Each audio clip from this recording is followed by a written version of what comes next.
"If you make my daughter walk, I'll marry you," the single dad tells a hospital janitor. The night Joseph Harlan carried his daughter through the hospital doors, he made a promise to God, to his dead wife, and to himself. He would never let anyone hurt Alana again. But the woman mopping the floor in the corner of the waiting room heard something else entirely. She heard a man drowning, and she had survived drowning before. No one imagined what would come next. Before dawn touched the windows of Harlan Tower, the building was already alive. Elevators hummed, security cameras blinked their slow red eyes, and on the 43rd floor a man sat alone in a room full of trophies he no longer cared about.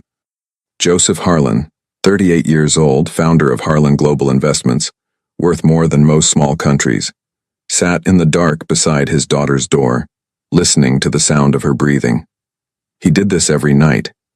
He had done it every night for 2 years, and every morning he rose before she woke, buttoned his shirt in silence, and pretended the world was still spinning the right way. It wasn't.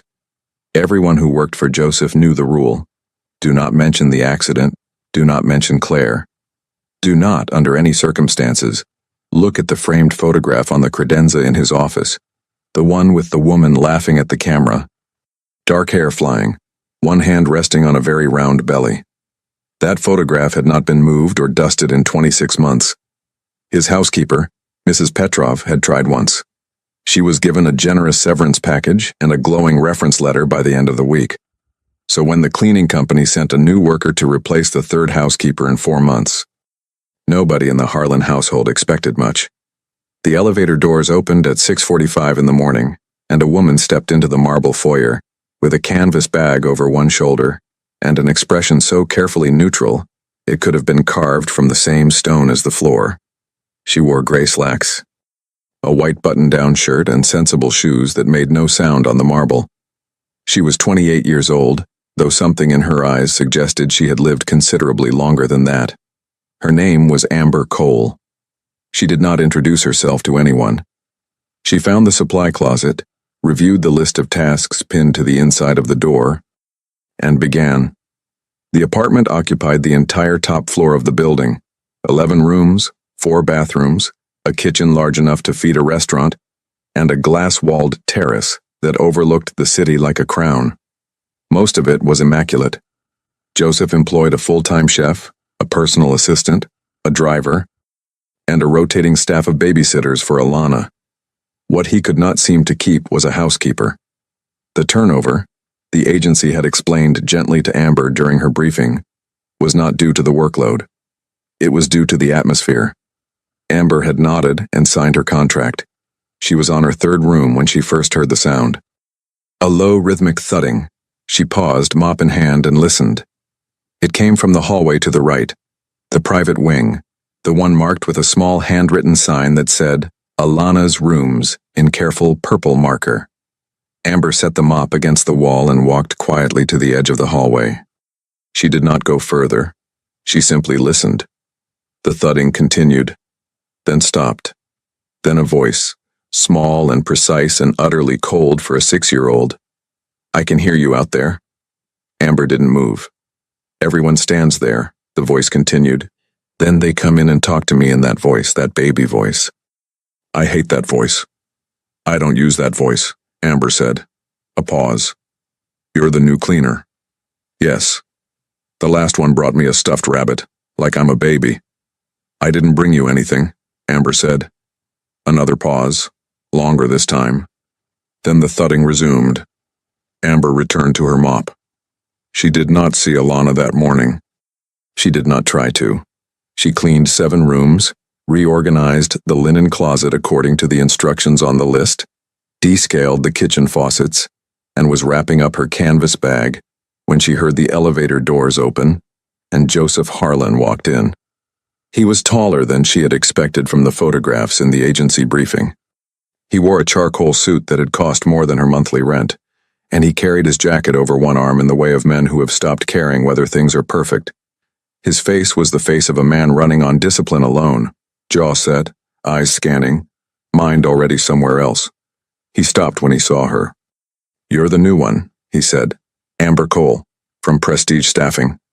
He studied her for a moment with the focused attention of someone evaluating a contract, not a person. She held his gaze without difficulty. Most people flinched under that look. Amber Cole did not flinch. "Mrs. Petrov left notes," he said. "Did you read them?" "I read the official task list. Mrs. Petrov's notes are more thorough. I'll ask for them." He nodded once, hung his jacket on the hook by the door, the only hook in the apartment with something on it, and walked toward the kitchen without another word. Amber picked up her bag. She was nearly at the elevator when his voice came again from down the hall. "The photograph on the credenza in my office." She stopped. "Don't touch it." "I won't," she said. She pressed the button for the elevator. As the doors opened, she heard, faintly, from the direction of Alana's wing, the small, precise voice again. She didn't use the baby voice. There was no response from Joseph. But as Amber stepped into the elevator, she caught a glimpse of his reflection in the polished doors, just for a second, and something had moved across his face, too fast to name, like a cloud crossing an otherwise empty sky. She filed it away. Amber Cole had grown up learning to read rooms. She had grown up reading exits. She had grown up in a house in Decatur, Georgia, where you learned very early that the silence before a storm was different from the silence after one, and that the difference could save your life. She had been reading people since she was smaller than Alana, and she had learned that the most important things were never said out loud. Joseph Harlan had not said, "My daughter hasn't walked in 2 years, and I would burn this building to the ground if it would fix that." He had said, "Don't touch the photograph." But Amber had heard what he meant. She rode the elevator down 43 floors and stepped out into the cold gray morning of downtown Chicago, and she did not allow herself to feel anything yet. She had learned not to feel things too fast. Feeling things too fast was how you made mistakes. It was how you ended up back in rooms you had fought very hard to leave. But that night, lying on the narrow bed in her apartment in Pilsen, she stared at the ceiling and thought about the sound of a small girl's voice, deliberately cold, saying, "I can hear you out there." She thought about what it meant to be 6 years old and already armored. She thought about the photograph she had not been allowed to touch, and the man who had not smiled once in the entire 3 minutes she had been in his presence, and the way the apartment, despite its size and its marble and its view, felt like a house holding its breath. And then she thought about something she had not allowed herself to think about in a long time. She pressed her hand flat against her sternum, where the old ache lived, and she breathed until it quieted. She would go back tomorrow. She would clean the rooms. She would not use the baby voice. That was the plan. It was, of course, already falling apart, because in the elevator that morning, just before the doors had closed, she had seen something she hadn't mentioned to anyone, hadn't written down, hadn't allowed herself to fully register until now, in the dark and the quiet. On the small table beside the elevator in the foyer, the table that held a ceramic bowl for keys and the Daily Mail and the small detritus of a life, there had been a drawing, done in crayon, purple and blue and a determined slashing orange. It was a woman. You could tell it was a woman by the triangle skirt and the circular head. But what Amber had noticed, in the half-second before the doors slid shut, was that the woman in the drawing had no arms.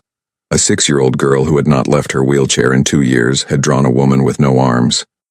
Amber stared at the ceiling of her apartment for a long time. She did not sleep well that night. And deep in the bones of Harlan Tower, neither did anyone else. If you had asked Joseph Harlan in those early weeks whether he noticed Amber Cole, he would have said no. He would have said it without hesitation, in the flat and final tone he used to close topics permanently, and he would have believed it. But memory is not always honest about what the eyes collect. He noticed, for instance, that the apartment smelled different, not the chemical smell of industrial cleaner, which had been the signature of every housekeeper before her, but something faintly herbal, a mixture she added to the standard solution. Though he did not ask what it was, and she did not offer to explain. He noticed that the kitchen was always exactly as he had left it when he came home, which should not have been remarkable but was because Mrs. Petrov had strong opinions about where spatulas should live, and their disagreement on this subject had been ongoing for 3 years. He noticed that the west windows were always done on Tuesdays, before the afternoon light shifted, so they dried without streaks. He noticed these things without knowing he noticed them, the way you notice the absence of a sound you had grown so used to that its presence had become invisible. What he did not notice, or told himself he did not notice, was that things had quietly begun to change in Alana's corner of the apartment. Small things. A book left at a different angle on the shelf. The medicine organizer, which Amber had been asked explicitly not to touch, but which had nonetheless been shifted so that the labels faced outward, making it easier to read at a glance. A new placement for the small ceramic rabbit that Alana had, according to the previous babysitter's notes, thrown across the room upon receiving it. It was now sitting in the windowsill, facing the city. He found out about the rabbit from Marcus, the evening babysitter, who mentioned it in passing. Miss Alana put the rabbit in the window, first time she's touched it. Joseph said nothing. But that night, after Marcus had gone, he stood in the doorway of Alana's room. She was asleep, her face softer in sleep than it ever was in waking, and he looked at the rabbit in the window. The city lights moved behind it in the glass. He did not know why his throat tightened. Alana herself would not have described her feelings about Amber as anything other than suspicious. She had been suspicious of every adult who entered her space in the last 2 years, and she had been right to be. Adults said things and then didn't do them. Adults brought stuffed animals and talked in high voices and asked questions in the tone that meant, "I feel very sorry for you." Adults did not look at her like a person. The new cleaner looked at her like a person. This was, in Alana's estimation, deeply unsettling. Amber had been working in the apartment for 11 days when the first real incident occurred.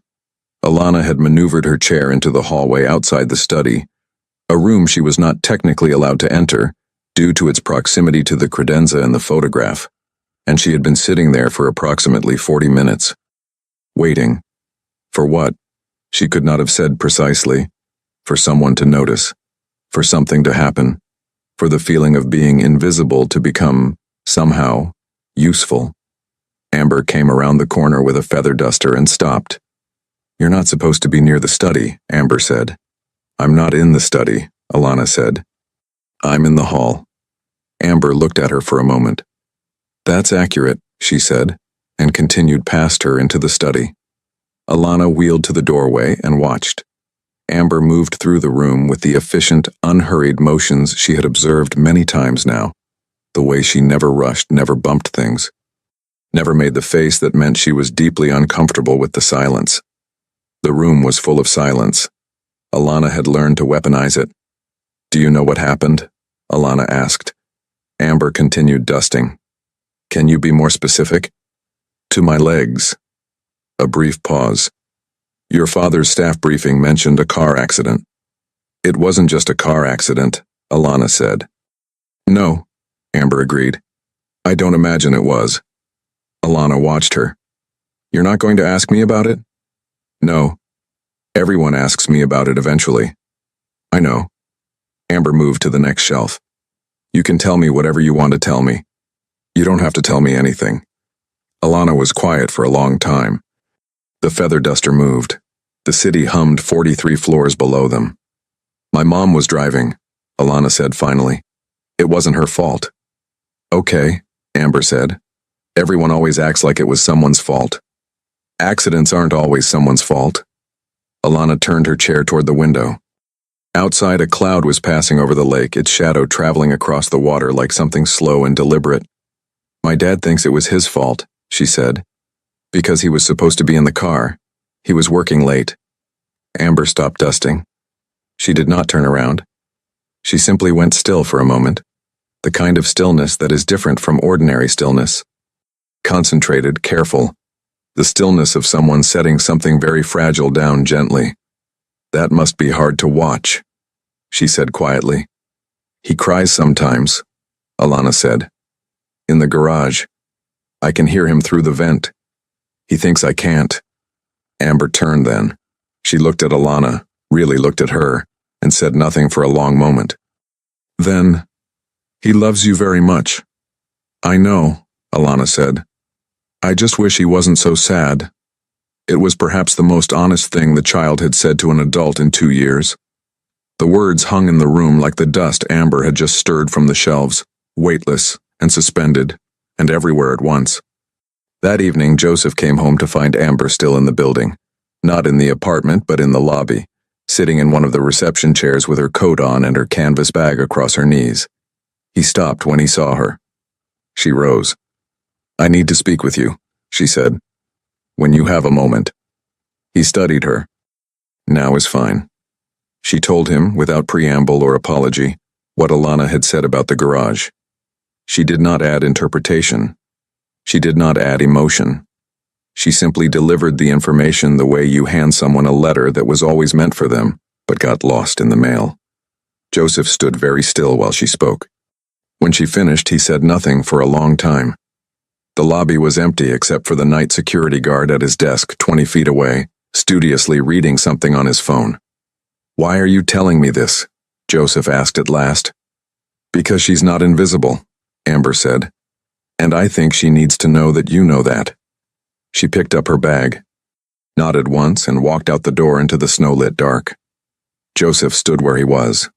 Then he went upstairs and knocked on his daughter's door, and for the first time in longer than either of them could clearly remember, he asked if she wanted to watch a movie. She said yes. They watched it in silence. Mostly, a nature documentary about the deep ocean, full of luminescent fish and the enormous dark. But partway through, Alana moved her chair close to the couch and leaned her shoulder against her father's arm. He put his arm around her without looking away from the screen. Nobody saw this except the night and the city. And in her apartment in Pilsen, Amber Cole made herself a cup of tea and stared out her kitchen window at the orange glow of the skyline, and told herself, firmly, that she was only doing her job. She almost believed it. But the ache in her sternum was awake tonight, quiet and watchful, and it did not believe her at all. The fourth week brought snow. It came in the night without warning, the way the best and worst things tend to arrive. Silently, transforming everything while the city slept. By morning, Harlan Tower rose from a landscape that had forgotten it had ever been anything but white. Alana pressed her face against the glass of her bedroom window and looked out at it for a long time before she said anything. What she said finally was, "I want to go outside." The babysitter on duty, a kind young woman named Priya who had lasted 3 months, which in Harlan household terms was practically a career, looked up from her laptop with carefully managed alarm. "I'll have to check with your father about—" "I know," Alana said. "I always have to wait for permission." She turned her chair away from the window. Amber arrived at 7:15 to find this emotional weather system already fully in place. She read it in the set of Alana's shoulders, and in the overly careful way Priya briefed her at the door. She did not address it directly. She went to the supply closet, collected her equipment, and began with the hallway, working her way methodically from east to west the way she always did. She was passing Alana's door, ajar, as it usually was in the mornings, when she heard it. Not the cold, deliberate voice. Something else. A sound that was lower and less controlled. The rhythmic thudding she had come to recognize, but faster now and strained at the edges. She stopped. She did not knock. She said, from the hallway, "What are you doing?" A pause. Then, "Nothing. Sounds like something." Another pause. "I'm trying to reach the top shelf of my bookcase." Amber pushed the door open. Alana was at the far end of her room, her wheelchair positioned as close to the bookcase as physics allowed. Her arm extended at an angle that suggested she had been trying to reach the shelf for quite some time. On the top shelf, just beyond her fingertips, sat a small blue notebook. Amber crossed the room, took the notebook from the shelf and handed it to Alana without comment. Alana took it. She held it for a moment, then looked up with the particular expression she wore when she was recalibrating someone's place in her internal ranking system. "You didn't ask what it was." "It's yours," Amber said. "You don't have to explain it." She turned to leave. Alana's voice stopped her. "It's my mom's handwriting," she said. "In the front, she wrote my name in it. It was supposed to be mine when I was old enough." A beat. Priya tried to read it once. I saw her. Amber turned back. "I won't read it." "How do I know that?" "Because I haven't touched anything in this room that isn't on the task list." And that notebook isn't on the task list. Alana looked at her for a long moment. Then she tucked the notebook against her side, beneath her arm, in the careful way of someone placing something irreplaceable somewhere safe. My dad doesn't know I have it, she said. That's between you and your dad, Amber said. You won't tell him? It's not mine to tell. The silence that followed was different from the silences that had come before it. It was less like a test, and more like a door that had been opened, just slightly, to let a little air in. Alana looked out her window at the snow-covered city and said, after a while, did you ever lose somebody? Amber was quiet for long enough that Alana looked up to see if she was still there. She was. She was standing with her hand on the doorframe and her eyes on something that was not in the room. Yes, she said. Did it get better? Amber looked at her then, directly and honestly the way she always did. It changed, she said. That's not exactly the same as better. But it's something. Alana considered this with the gravity of a child who has been given real information and knows it. She nodded once, slowly. Amber went back to her work. She was cleaning the study, the photograph on the credenza ignored. As always, with the precision of a surgeon working around a vital organ, when she heard voices from the kitchen. Joseph had come home unexpectedly early, which he almost never did. Through the half-open door, she could hear him talking on his phone, pacing the way he did when a conversation was difficult. She moved quietly, giving him space, and was reaching for the brass candlesticks on the windowsill when a fragment of the conversation drifted to her. The specialist in Boston says the nerve damage is consistent, but there's a new protocol. Experimental. He wants to see her within the month. A pause. I know it's expensive, Marcus, that's not the... Another pause, longer. I know what the last three opinions said. I need a fourth. She did not stop moving. She cleaned the candlesticks. She aligned them precisely. She moved to the bookshelf. But her heart was doing something in her chest that she had not given it permission to do. Because she had heard the words nerve damage and new protocol and experimental, and those words had opened something in her. A room she had locked years ago, a room she knew better than almost any room she had ever stood in, because she had lived in it for a long time before she had managed to close the door. She had not told the agency about her background. She had not told Joseph. She had not told anyone in the 3 years since she had left Baltimore and come to Chicago, and started over with a cleaning certification and a new name tag and the deliberate, daily practice of becoming invisible. She had her reasons. They were good reasons. They were the kind of reasons that had kept her standing when other things had brought her to her knees. But standing in that study, holding a brass candlestick and listening to a man barter with fate for his daughter's legs, she felt those reasons shift slightly under her feet. The way ground shifts before a tremor, not collapsing but no longer entirely solid. She set the candlestick down. She moved to the door of the study, and she stood there, and she waited until Joseph ended his call. He turned and found her in the doorway. He never quite managed to conceal his slight startle when he discovered she was near, as though her talent for quiet movement unsettled him. And he looked at her with the measuring expression he always wore. I'm sorry, she said. I didn't mean to overhear. He shook his head slightly. It's fine. She did not move. Something in her stillness made him look at her more carefully. Is there something you need, my king? He asked. She said, the specialist in Boston. What protocol is he proposing?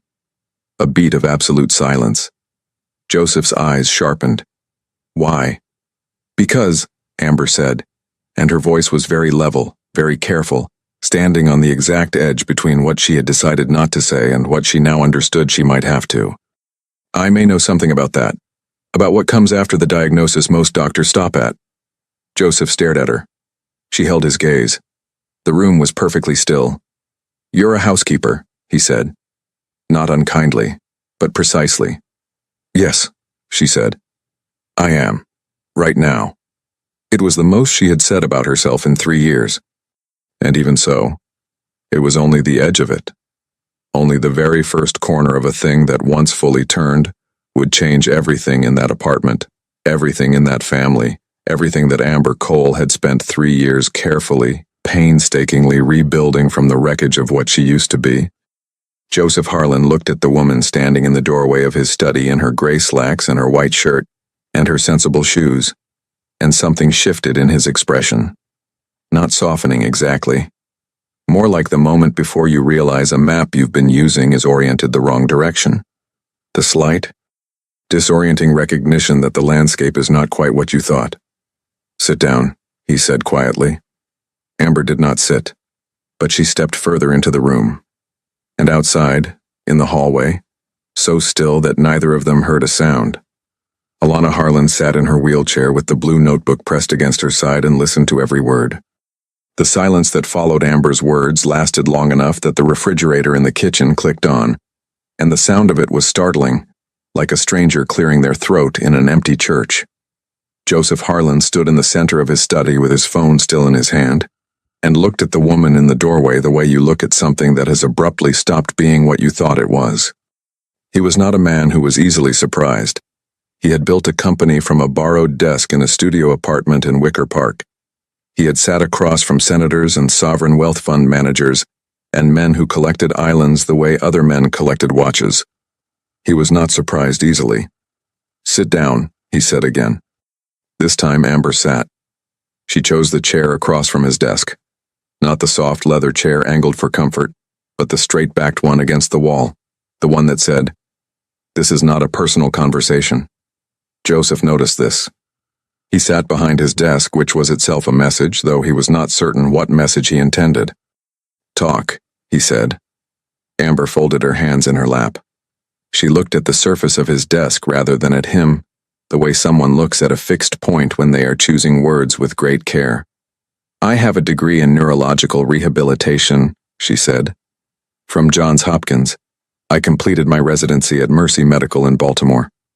For 6 years I worked with pediatric patients, children with spinal injuries, nerve damage, mobility impairments from traumatic accidents." The refrigerator hummed in the kitchen. Somewhere in the city, a siren moved through the dark. "6 years ago," Amber continued, "I had a patient, a little boy, 7 years old. His name was Daniel. He came to me 8 months after a school bus accident that left him paralyzed from the waist down. 3 specialists had told his parents the damage was permanent." She paused. "They were wrong. I spent 14 months working with Daniel. I used a combination of targeted nerve stimulation, aquatic therapy, and a proprioceptive retraining protocol I had been developing for 2 years. When he was discharged, he could walk with a cane." Joseph had not moved. His eyes were fixed on her with an intensity she could feel on her skin. "What happened?" he said, because he could hear that something had happened. Amber looked up at him then. "His father sued me." The silence this time was different. Colder. "He said I had experimented on his son without adequate consent, that I had used Daniel as a test subject for an unproven methodology. The hospital board opened an investigation. My supervising physician, a man I had worked with for 5 years, a man I trusted, declined to support my documentation in front of the board." She said this without bitterness, which was somehow worse than bitterness would have been. "My license was suspended pending review. The review took 14 months. In the end, I was cleared. The board found no grounds for the original complaint." A breath. "By then, the hospital had restructured my department. My position no longer existed. My colleagues had moved on. Daniel's family had moved to Portland. I never heard from them again." Joseph was very still. "I came to Chicago because I needed to be somewhere no one knew my name in a professional context," Amber said. "I took the cleaning certification because it was fast and honest and I could start immediately. I didn't plan to stay in it this long." A pause that carried the weight of 3 years. "I didn't plan a lot of things." Joseph set his phone down on the desk. He leaned forward, elbows on the mahogany, and looked at her for a long time. "Why are you telling me this now?" "Because I heard you on the phone," she said, "and because the protocol Dr. Reyes in Boston is proposing, I know it. I helped develop part of its foundational research. And because—" She stopped, started again. "Because Alana has been sitting in that chair for 2 years. And she drew a woman with no arms, and I am tired of pretending I don't know what I know." Something crossed Joseph's face. She could not name it precisely. It was not simple emotion. It was more complicated than that. Layered. A man arriving at an intersection he had not known was coming and finding he did not have a map for it. Your license, he said. Reinstated fully for 3 years. You haven't practiced. No. Why? She looked at him steadily. Because the last time I practiced, I did everything right and it almost destroyed me, and I wasn't sure I was ready to risk that again. Joseph was quiet for a long time. Outside the floor-to-ceiling windows, the city glittered with cold winter light, indifferent and gorgeous and enormous, the way cities are when you are having the smallest and most private moments of your life. What would you need? He said at last. To evaluate her properly, I would need her full imaging history. The original trauma assessment from Evanston, all subsequent MRIs, the nerve conduction studies if they were done. She paused. And I would need you to understand that I am not promising anything. I am saying I want to look. There is a difference. I know the difference, Joseph said quietly. Amber nodded. She stood. She picked up the cloth she had set on the arm of the chair when she sat down. She had been holding it the whole time, she realized. Knuckles slightly white around it. She moved toward the door. Amber. She turned. Joseph was still sitting behind his desk, but something in his posture had changed. He looked in that moment less like a man behind a desk and more like what he actually was, a father who had been running on the fumes of hope for 26 months and had just been handed something he didn't know how to hold without breaking it. Thank you, he said, for telling me. She nodded once. She walked into the hallway. It was empty, but the faint pneumatic hiss of Alana's wheelchair moving away, very quickly toward the bedroom wing, was still audible if you were listening for it. Amber stood in the hallway and listened to it fade. Then she went back to work. That night, Joseph sat alone in his study for 3 hours. He read Amber's name in the Johns Hopkins faculty records he found online. He read the case summary of the board investigation. It was a matter of public record, buried but findable. He read the board's final finding.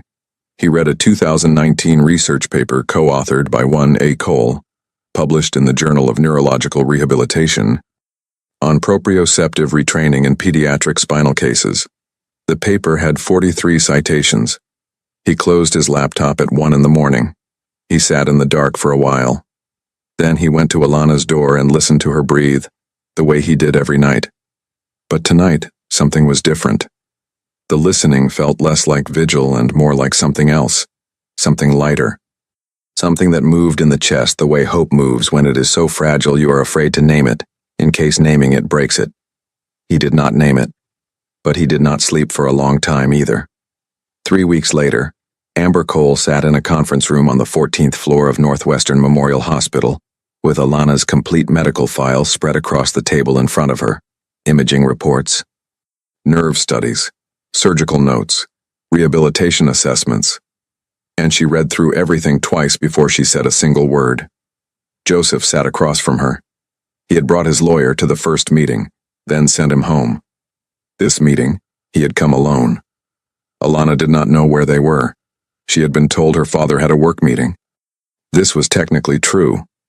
Amber read. Joseph watched her read. The conference room was very quiet. Outside its glass walls, the hospital moved in its particular rhythm, the swift, purposeful foot traffic of people whose emergencies had not yet resolved. When Amber set down the last page, she did not speak immediately. She aligned the pages carefully, squared the corners of the file, and placed her hands flat on the table. The original surgical team was conservative, she said. Appropriately so, given the trauma. The cord was not severed. That was always the critical factor. She looked up. 3 of the 5 specialists who evaluated her in the first year concluded that the nerve pathway damage was permanent. 2 concluded it was likely permanent but noted incomplete conduction evidence. That distinction matters. Joseph leaned forward. Meaning? Meaning there is still signal. Faint, inconsistent, but present. Her most recent nerve conduction study was 14 months ago. She tapped the relevant page. This needs to be repeated with updated imaging, and I want to do a hands-on assessment before I say anything else. What do you need to assess her? Her permission, Amber said. Before yours. Joseph looked at her. She's 6, Amber said. not 6 and invisible. If I'm going to work with her, she needs to choose that. She needs to understand what I'm asking her to do and say yes to it herself. Otherwise it won't work. Not because of the medicine, but because of her. Joseph was quiet for a moment. Then, she doesn't know about your background. No. She's going to ask why you didn't tell her. I know. What will you say? Amber looked at him with the direct, level gaze that had by now become the thing he associated with her most. The quality of it, the refusal to soften what was real. I'll tell her the truth, she said, that I was afraid, that I had been hurt doing this work and I needed time before I could do it again, and that she is the reason I decided I was ready. Joseph absorbed this. Something moved in his jaw. The particular tension of a man trying not to show that a simple sentence has hit him somewhere vital. Okay, he said. They went home. Amber asked to speak with Alana alone. Joseph, to his credit, agreed without conditions. He went to the kitchen, poured himself a glass of water he did not drink, and stood at the window looking out at the February skyline while his daughter's bedroom door was closed, and Amber Cole told Alana Harlan the truth. He could not hear the words. He heard once a long silence. Then Alana's voice, too muffled to parse. Then Amber's lower. Then silence again. After 22 minutes, he counted, the door opened. Alana came out first. She wheeled her chair into the kitchen doorway and looked at her father with an expression he could not immediately catalog. Something new in it. Something he hadn't seen before. A kind of focused seriousness that sat on her 6-year-old face like a coat that was almost but not quite too big for her. She told me, Alana said. I know, Joseph said. She said she can't promise it'll work. I know that too. Alana was quiet for a moment. Behind her, Amber stood in the hallway, not entering, giving this its space. She said it might hurt sometimes, Alana said. The exercises. She told me the same thing. Alana looked at her father for a long time, with those dark eyes that had always seen too much. Then she turned her chair back toward her room, pausing at the doorway. She did not look at Amber directly, but she said, to the air in front of her, in the careful, controlled voice of someone handing over something they have been holding very tightly for a long time, Okay, we can try. The door to her room closed. Go. Joseph turned to look at Amber. She was standing with her back against the hallway wall, arms folded, head slightly bowed. The posture of someone absorbing impact, the way you brace after something that has been a long time coming. Are you all right? He asked. She looked up. For just a moment. The careful neutrality that she wore like armor was not quite in place. Just for a moment, the real face of the thing showed through.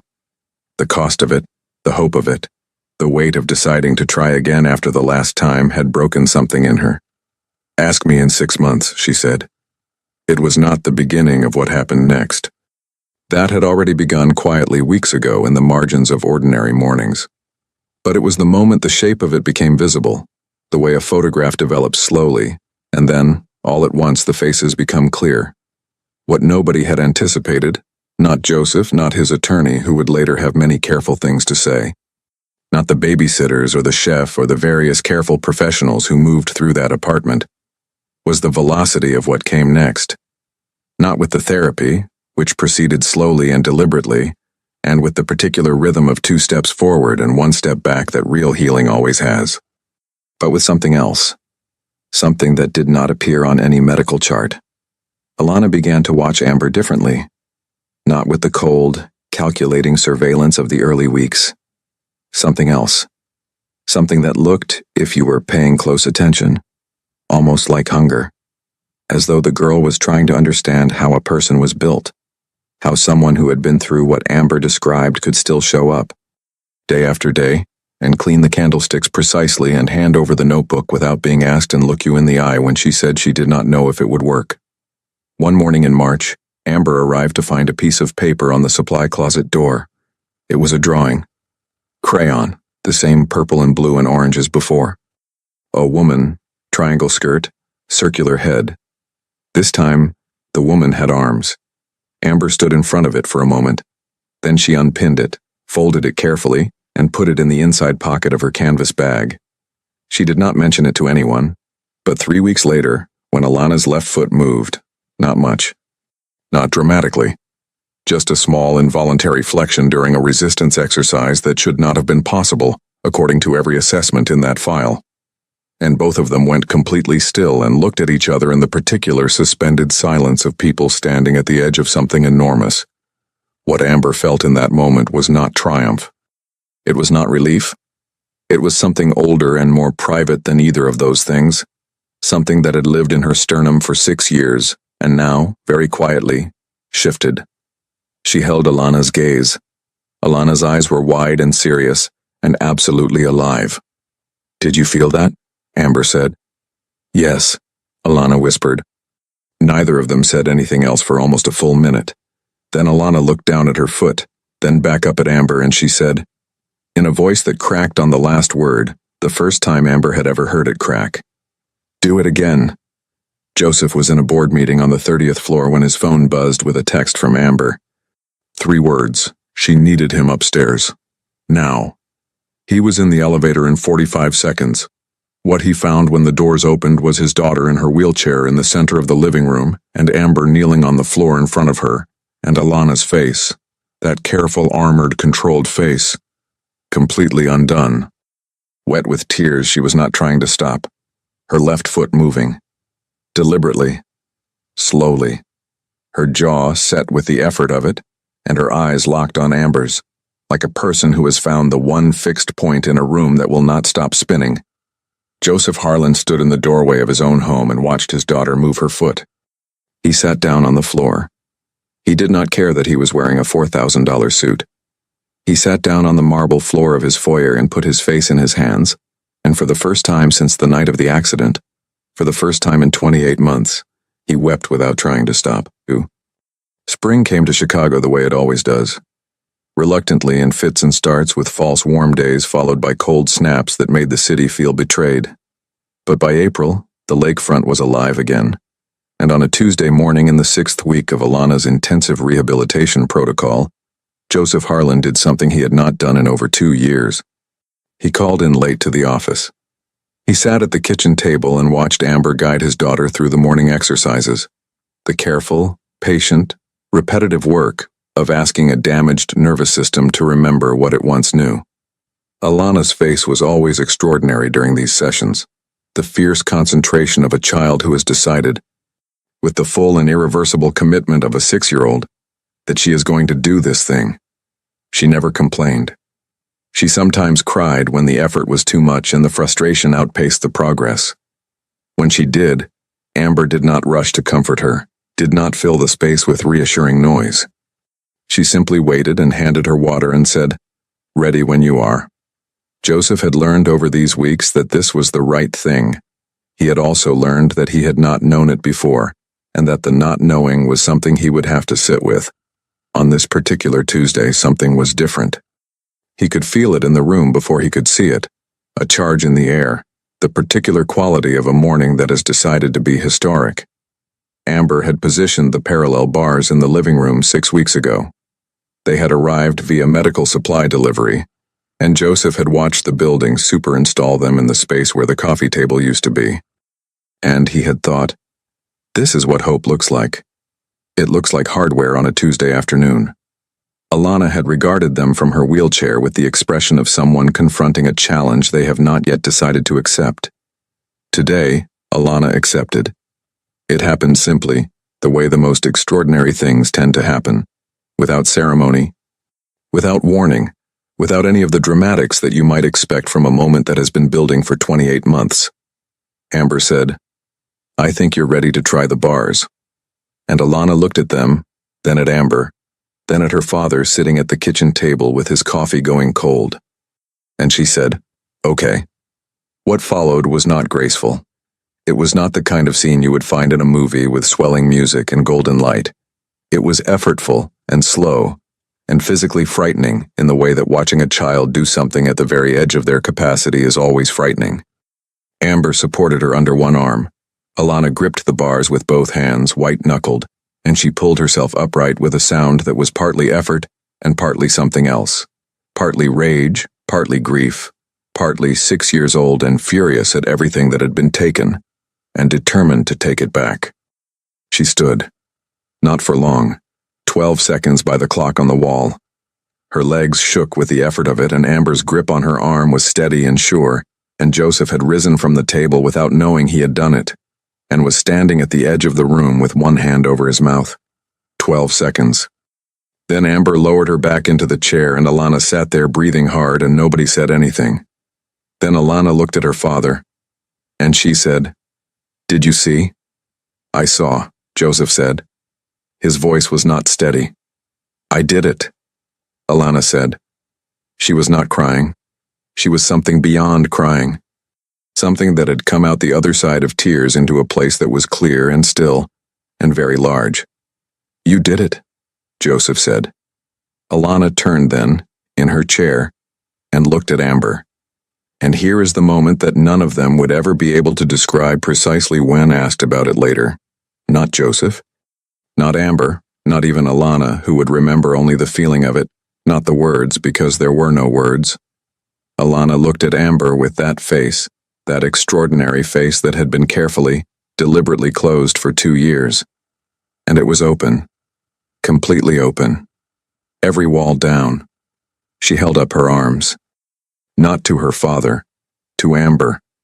The gesture of a child reaching for the person who has become, without anyone planning it, without anyone deciding it, the person who makes the world feel like it is going to be okay.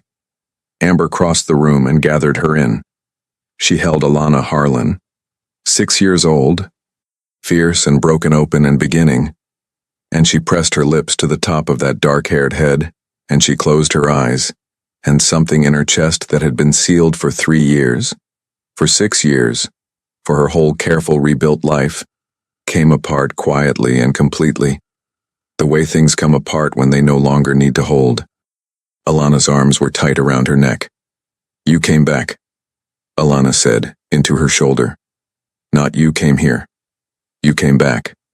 As if she understood, in the way children sometimes understand the exact truth of a thing before adults can articulate it, that Amber had been lost too, and that this apartment and this chair and this small fierce girl had been, somehow, the way home.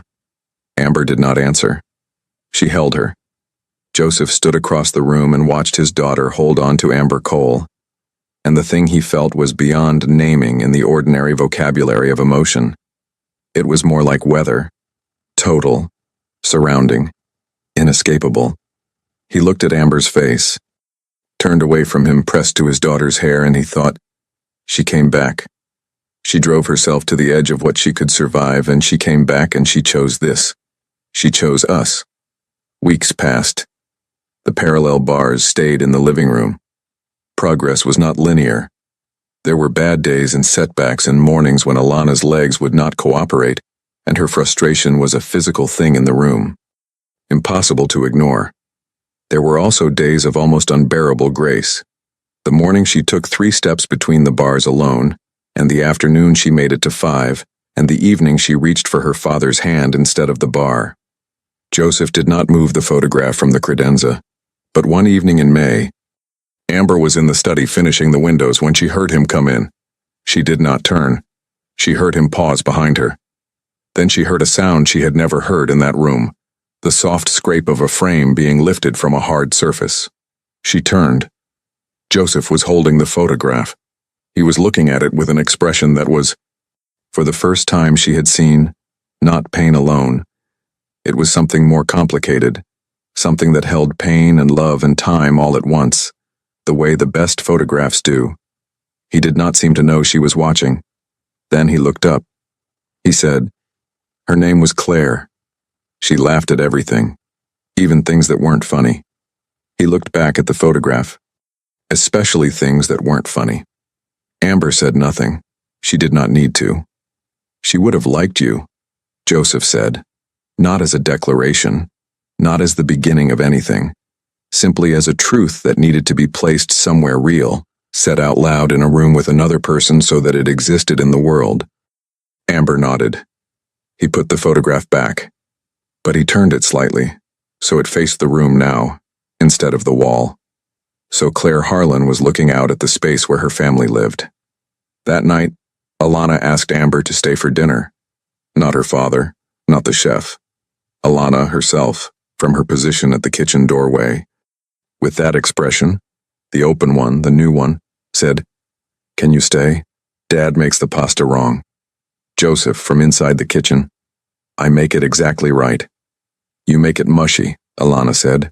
"It is al dente." "It is mushy." Amber looked between them. The man at the stove with his shirt sleeves rolled up and his too expensive watch and the faintest beginning of a smile he was not quite ready to fully own. And the girl in the doorway with her dark eyes and her arms crossed and the absolute authority of a 6-year-old who has decided how things should be. And something happened in her face that she couldn't control. Something warm and unguarded and completely real. She stayed for dinner. The pasta was, objectively, slightly mushy. She did not say so. After dinner, while Joseph cleaned up and Amber sat at the table with her tea, Alana wheeled to the window and looked out at the city in the last light. She had her blue notebook in her lap, her mother's handwriting on the inside cover, her name in careful letters. She had been writing in it lately. Small things, Amber assumed, things she was not asked about. "Amber?" Alana said. When I can walk all the way by myself." She did not turn from the window. "Will you still come?"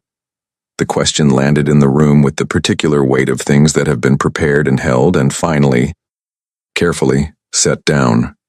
Amber looked at the back of that small head, at the 2 braids that were still slightly uneven, at the way the city light moved around her. "Yes," she said. It was not a complicated answer. It was not the beginning of a speech or a qualification or a careful explanation of what things would and wouldn't be. It was just the truth, plain and complete, the way the most important truths always are. Alana nodded, satisfied. She opened her notebook and began to write. Joseph came out of the kitchen drying his hands on a dish towel and stopped when he saw them. Amber at the table with her tea, Alana at the window with her notebook. The city going blue and gold outside the glass. He stood in the doorway for a moment and he did not say anything, because there was nothing to say that the room was not already saying. He sat down at the table. The 3 of them stayed there as the city's lights came on one by one in the dark, and the night wrapped itself around Harlan Tower. And the apartment that had spent 2 years holding its breath became, quietly and without announcement, something that it had almost forgotten how to be. A home.